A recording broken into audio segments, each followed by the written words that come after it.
আমাদের এলাকা জুড়ে গ্যাস নেই, ঠিক আছে? গ্যাসের অভাবে কেউ দুপুরে খেতে পারে নেই।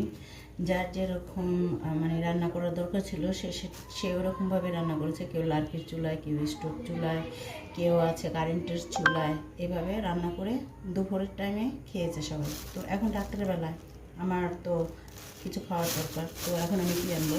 তন্দুর রুটি আনতে গিয়েছিলাম, তো এখানে দেখি অনেক লোকজনের ভিড়, তো আনতে পারিনি। তো এই যে আমি মুড়ি নিয়ে আসলাম। আর